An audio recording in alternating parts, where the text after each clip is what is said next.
Force news में आज फिर से आपका स्वागत है। वापस दिल में बोलने की इच्छा कर रही है कि हिंदुस्तान जिंदाबाद। पाकिस्तान गया, मुर्दाबाद अपने आप ही हो गया। आपने यदि चैनल को सब्सक्राइब नहीं किया तो तुरंत कर लें, बेल आइकॉन का बटन जरूर दबा दें। पिछले दिनों हमने बड़े आराम से देखा कि देश के बहुत सारे बुद्धिजीवी हिंदुस्तान रहने के लायक नहीं हैं, इस तरह की बातें किया करते थे।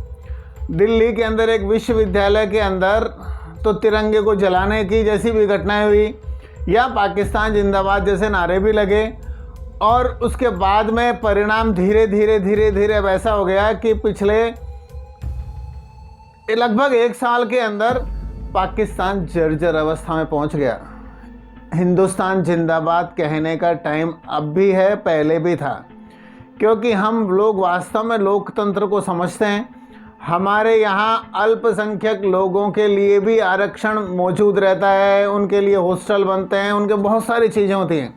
लेकिन जितने लोग पाकिस्तान प्रेमी थे वो भाग लिए अब, क्योंकि अब पाकिस्तान के अंदर उनको आटा भी मिलेगा तो 125 रुपये किलो मिलेगा। बिजली की रेटें ऐसी बढ़ा दी और पानी के बिल इतने बढ़ा दिए, पेट्रोल के रेट तो आसमान को छू रहे हैं। मतलब 250 रुपये लीटर भी पेट्रोल वहाँ पर आम जनता को इसलिए मिल रहा है क्योंकि विश्व बैंक से पाकिस्तान कर्जा लेना चाहता है। कटोरा लेके बैठे हैं वो, और विश्व बैंक के लोग बाग बोल रहे हैं पहले पेट्रोल की रेट बढ़ाओ, पहले आटे की रेट बढ़ाओ, पहले बिजली की रेटें बढ़ाओ। उनके कहने के हिसाब से मतलब गुलामी पे आ गया।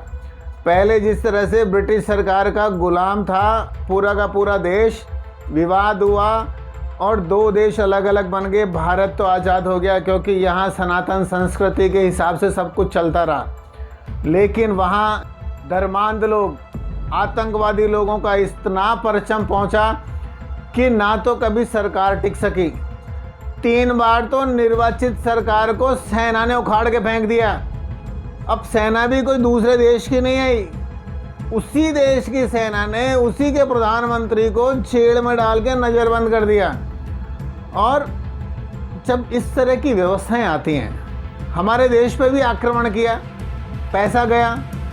पाकिस्तान ने अभी भी कश्मीर के जिस हिस्से को अपने कब्जे में रख रखा है, वहाँ के लोग बाग लगातार आंदोलन करने भारत में वापस शामिल होने के लिए।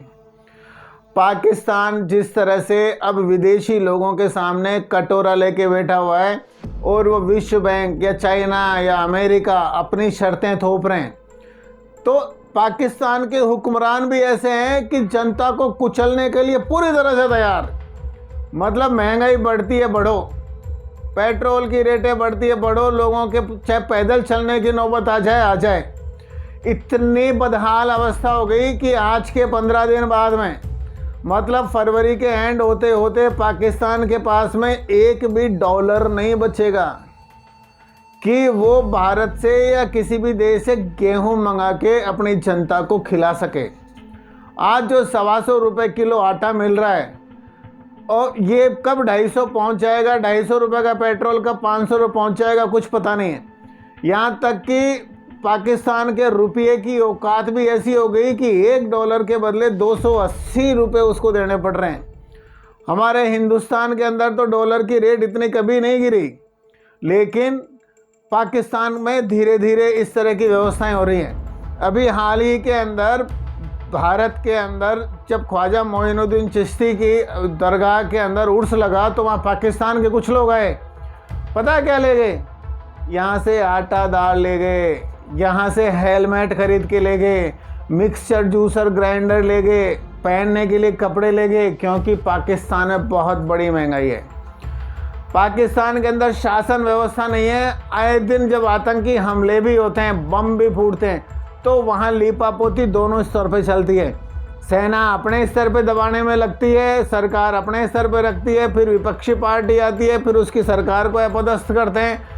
जब सरकार नहीं रहेगी तो जनता पर शासन नहीं कर पाएंगे, जनता पर शासन नहीं कर पाएंगे तो जनता से टैक्स नहीं ले पाएंगे। देश के अंदर जो आपके पास प्राकृतिक संसाधन है उसका उपयोग नहीं कर पाएंगे। तो आप ये समझ लीजिए, वापस से बोलने की इच्छा, हिंदुस्तान जिंदाबाद। वीडियो आपको किसी के माध्यम से मिला है तो ज़रूर फॉरवर्ड करें ताकि पाकिस्तानियों को पाकिस्तान की औकात बता सकें। जय हिंद, वंदे मातरम।